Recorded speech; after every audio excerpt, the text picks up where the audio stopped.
Sir అంటే ఓట్లని మింగేసే dinosaur అని ఈ మధ్య అందరూ కూడా భయపడుతున్నారు. దీని మీద అందరూ కూడా చాలా భయాందోళన వ్యక్తం చేస్తున్నారు. సో అందుకే మళ్ళీ దీని గురించి మనకి క్లియర్గా ఎక్స్ప్లెయిన్ చేయడానికి మన రాష్ట్ర ప్రెసిడెంట్ బచ్చుల భాస్కర్ గారు కూడా ఈరోజు రావడం జరిగింది. ఆయన చెప్పినప్పుడు మీరందరూ కూడా సిన్సియర్గా వినాలి. దాన్ని మీ బూత్ లెవెల్లో బిఎల్ఏగా వచ్చిన మీరు మీ బూత్ లెవెల్లో వాటిని కరెక్ట్గా ఫాలో చేయగలిగితే ఖచ్చితంగా సగానికి పైగా మనం ఎన్నికలు చేసేస్తుంటే అవుతుంది. ఎందుకంటే పశ్చిమ బెంగాల్, తమిళనాడు ఎన్నికల్లో మీరు చూస్తే మోసం చేసి ఎలా ఓట్లని తొలగించేశారో ఒకసారి మీ అందరికీ కూడా తెలుస్తుంది. వాళ్ళు మొత్తం మీకు స్లైడ్స్ వేసి చూపిస్తారు. ఎందుకంటే ఈసారిలో పశ్చిమ బెంగాల్, తమిళనాడు రాష్ట్రాలను చూస్తే వెస్ట్ బెంగాల్లో 91 లక్షల ఓట్లను తీసేశారు. అంటే దాదాపుగా 11.9%. అలాగే తమిళనాడులో చూస్తే 74 లక్షల ఓట్లను తీసేశారు. అంటే దాదాపుగా 11.6% తొలగించేశారు. అలాగే మీరు చూస్తే మమతా బెనర్జీ గారు పోటీ చేశారు కదా, మమతా బెనర్జీ గారు పోటీ చేసిన ఆ ప్లేస్ లో మీరు చూస్తే దాదాపుగా 4,990 ఓట్లని రిమూవ్ చేయడం జరిగింది. ఒకసారి మీరు ఆలోచించండి, 44,990 ఓట్లు అంటే ఎంత విషయం. మమతా బెనర్జీ గారు ఎన్ని ఓట్లతో ఓడిపోయారనుకుంటున్నారు? 15,000 ఓట్లు. సో అలాగే స్టాలిన్ గారు పోటీ చేసిన నియోజకవర్గంలో ఇంకా ఘోరం, 71,133 ఓట్లు తీసేశారు. 71,133 ఓట్లు తీసేశారు. ఆయన ఓడిపోయిన ఓట్ల సంఖ్య ఎంత అంటే 8,000 ఓట్లతో ఓడిపోయారు. సో అంటే ఎందుకు నేను ఇవన్నీ చెప్తున్నానంటే ఊరికి 50 ఓట్లని మన ఓట్లని తీసేస్తే, అంటే నికరమైన ఒరిజినల్ ఓట్లను తీసేస్తే మనకున్న 233 బూతుల్లో మనం ఎంత నష్టపోతాం. అలాగే రాష్ట్ర వ్యాప్తంగా 175 నియోజకవర్గాల్లో ఎంత నష్టపోతారో ఒకసారి ఆలోచించండి. అందుకే బిఎల్ఏలు బిఎల్ఓలతో కలిసి ప్రతి ఇంటికి వెళ్ళేటప్పుడు మీకు కేటాయించిన హౌస్ హోల్డింగ్ లో మన ఓట్లు ఏవైతే నికరమైన ఓట్లు పోకుండా చూసుకోవాలి. అలాగే ఈరోజు అధికారంలో ఉన్న కూటమి ప్రభుత్వం దొంగోట్లని, ఎందుకు దొంగోట్లు అంటారంటే కుప్పంలో ఓట్లు ఒకసారి మీకు ఇక్కడ స్లైడ్ వేసి చూపిస్తారు. ఒక్కొక్క పేరుతో 7 ఓట్లు 8 ఓట్లు ఉన్నాయి. భర్త పేరు చూసినా తండ్రి పేరు చూసినా సేమ్ ఉంటుంది. మరి ఎలా ఉంటుంది ఒకసారి ఆలోచించండి. అలా వాళ్ళు ప్రతి చోట ఒకే మనిషి 10 ఓట్లు వేస్తే ఎంత నష్టం చెప్పండి మనకి. సో తెలుగుదేశం జనసేన దొంగోట్లని మనం ఐడెంటిఫై చేసి వాటిని రిమూవ్ చేయడానికి మనం ఏ విధంగా ముందుకు వెళ్ళాలి, దాని ప్రాసెస్ ఏంటి అనేది కూడా క్లియర్గా చెప్పడం జరుగుతుంది. సో మండల వైజ్ మనం లీడర్స్ ని డివైడ్ చేసుకుంటాం. వాళ్ళని బిఎల్ఓలని కరెక్ట్గా ఫాలో అప్ చేస్తూ ఎక్కడెక్కడ బిఎల్ఓలు ఏ రోజు వెళ్ళి బిఎల్ఓలతో కలిసి మన బిఎల్ఏలు ఓటర్ ఐడెంటిఫికేషన్ లో ఎక్కడైనా అవకతవకలు ఉంటే పెళ్ళి ఎప్పుడో వెళ్ళిపోయి ఉంటారు, వాళ్ళ ఓట్లని మనం ఐడెంటిఫై చేయాలి. అలాగే ఏదైనా జాబ్స్ కోసం ఇక్కడికి వచ్చి 10 ఏళ్ళ తర్వాత వెళ్ళిపోయి ఉంటారు.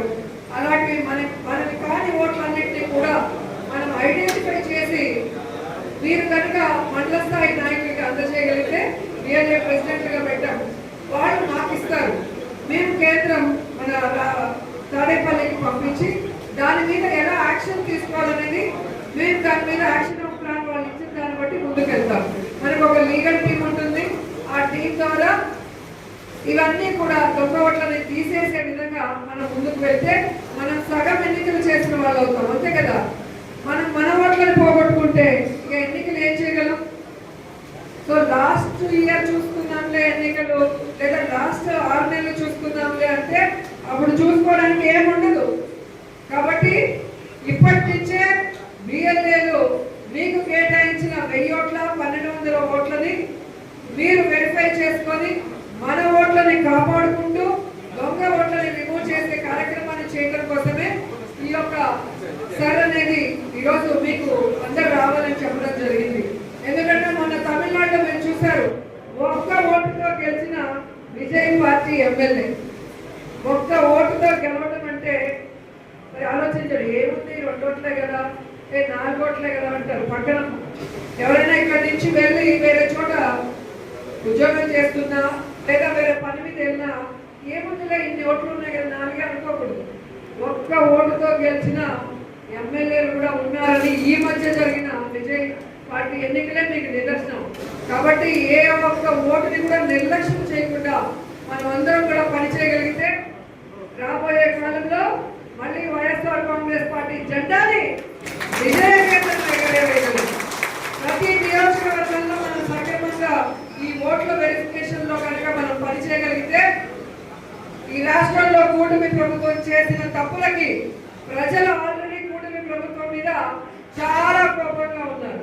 సో జగన్మోహన్ రెడ్డి లాంటి మంచి నాయకుడిని వదులుకున్నందుకు ఈ రోజు రాష్ట్రం అప్పుల పాలవుతుంది. మనకి సంక్షేమము అభివృద్ధి లేకుండా ఎలా నష్టపోతున్నామో ప్రతి ఒక్కరూ కూడా అర్థం చేసుకున్నారు. కాబట్టి రాబోయే ఎన్నికల్లో ప్రతి ఎమ్మెల్యేని గెలిపించడానికి ప్రజలు సిద్ధంగా ఉన్నప్పుడు ఆ ఓట్లను కాపాడుకోవాల్సిన బాధ్యత మన మీద ఉంది. ఇక్కడ ఎమ్మెల్యేలు అందరూ గెలవగలిగితేనే అక్కడ జగనన్న ముఖ్యమంత్రి కాగలుగుతారు. జగనన్న ముఖ్యమంత్రి అయితేనే ఈ రాష్ట్రం మళ్ళీ అభివృద్ధి వైపు పరుగులు తీస్తుంది. రాష్ట్ర ప్రజలందరికీ కూడా సంక్షేమం అందుతుంది. ఇంటికే వచ్చి సంక్షేమాన్ని అందించే కార్యక్రమం చేస్తారు. అలాగే ఈ రాష్ట్రం అభివృద్ధి జరగడమే కాకుండా మన ప్రాంతాలు కూడా ఈరోజు అభివృద్ధి చేసుకోవడానికి అనేక రకాలైన అవకాశాలు ఉంటాయి. ఎందుకంటే లాస్ట్ 5 ఏళ్లలోనే మీరు చూశారు, అంతకుముందు 40 ఏళ్ళు ఒక్కొక్కరే ఇక్కడ ఎమ్మెల్యేలుగా మంత్రులుగా ఉన్నా కూడా చేయలేని అభివృద్ధి కార్యక్రమాల్ని మనం చేసుకోగలిగామంటే దానికి కారణం మనసున్న ముఖ్యమంత్రి జగన్మోహన్ రెడ్డి గారు మనకు ఉన్నాడు. కాబట్టి మనం స్కూల్స్ కానీ, హాస్పిటల్స్ కానీ, అలాగే రోడ్లు కానీ, కాలేజీలు కానీ, టెంపుల్స్ కానీ, అలాగే పార్కులు కానీ, అలాగే ఎలక్ట్రిక్ రిలేషన్స్ కానీ, ఇలా చెప్పుకుంటూ పోతే ఎన్నో చేసుకోగలిగాము అంటే జగన్మోహన్ రెడ్డి గారి ఆశీర్వాదంతో. మళ్ళీ జగనన్నని మనం ముఖ్యమంత్రి చేసుకోగలిగితేనే మన ప్రాంతాన్ని మళ్ళీ మనం అభివృద్ధి చేసుకోవాలి. ఎందుకంటే ఈ 2 సంవత్సరాల్లో ఒక్క చిన్న అభివృద్ధి కానీ ఈ నగరి నియోజకవర్గంలో జరిగిందని మీ గుండెల మీద చేసుకొని మీరు ఆలోచించండి. ఎందుకంటే మీరు 5 మండలాలు 2 మున్సిపాలిటీ నుంచి వచ్చారు. ప్రతిరోజు ప్రజల్లో ఉన్నారు. ప్రజలు ఏమనుకుంటున్నారో మీకు తెలుసు. సో ఈరోజు చెప్పిన సూపర్ 6 చేశారా, కళ్ళు కాకుండా సూపర్ 6 సూపర్ హిట్ అంటారు. ఆ సూపర్ 6 లో ఉన్న మెయిన్ ఏముందగా, నిరుద్యోగులకి ఉద్యోగం ఇస్తాం లేదా నిరుద్యోగ వృత్తి ఇస్తామన్నారు. 2 ఇచ్చారా?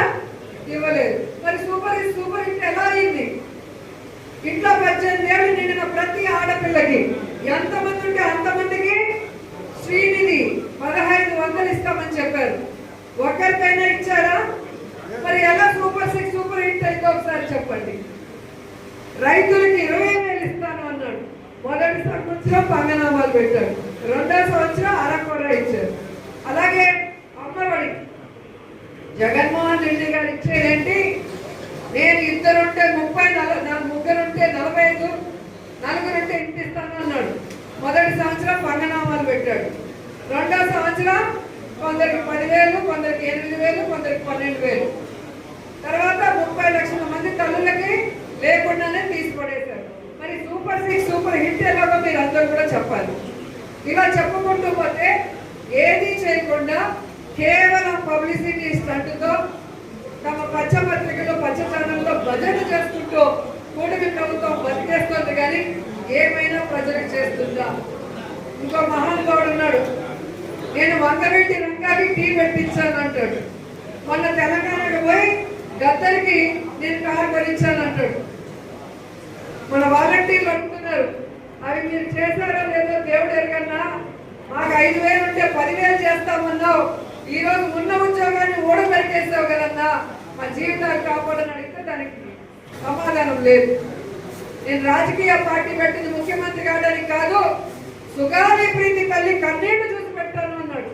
ఈ రోజు అదే సుగాలిపేట తల్లికి అపాయింట్మెంట్ కూడా ఇవ్వకుండా తాను డిప్యూటీ సీఎం అవ్వడానికి ఆ అమ్మాయి చావును ఉపయోగించుకున్న పవన్ కళ్యాణ్ ఈ రోజు అధికారంలో ఉండి కేంద్రంలో పొద్దుతో ఉండి కూడా ఆ అమ్మాయికి న్యాయం చేయకపోవడం అనేది అందరూ కూడా గమనిస్తున్నారు. అలాగే లోకేష్, జగన్మోహన్ రెడ్డి గారేమో సచివాలయ ఉద్యోగాల్ని మెరిట్ మీద ఎటువంటి తప్పుల తడకలు జరగకుండా చక్కగా నిర్వహించి ఉద్యోగాలు ఇస్తే 15,000 ఉద్యోగాల్ని కూడా పేపర్ లీక్ కూడా కాకుండా చేయలేకపోయాడు. లీకేజ్ స్టార్ అయిపోయాడు ఈరోజు లోకేష్ గారు. సో ఈరోజు వాళ్ళకి అడ్మినిస్ట్రేషన్ తెలియదు, ప్రజలకి మంచి చేయాలన్న మనసు లేదు. కేవలం జగన్ గారిని వైఎస్ఆర్సీపీలో ఉన్న ముఖ్య నాయకుల్ని టార్గెట్ చేసి వాళ్ళని తిట్టించడం, వాళ్ళ మీద కేసులు పెట్టించడం, కొంతమందిని జైల్లో పెట్టి బ్లాక్ మెయిల్ రాజకీయాలు చేస్తున్నారు. సో ప్రజలకంతా ఇది గమనిస్తున్నారు. ఆ ప్రజలందరూ కూడా ఈరోజు కూటమి ప్రభుత్వం తరిమి కొట్టడానికి రెడీగా ఉన్నారు. కాబట్టి మన పని అయిన ఈ ఓట్ల వెరిఫికేషన్ లో మన ఓట్లని సక్రమంగా కాపాడుకోవాలి. 2-3 చోట్ల తిరుపతిలో ఉన్నోళ్ళు నగిరిలో ఉంటారు, తిరుపతిలో ఉన్నోళ్ళు విజయపురంలో ఉన్నారు.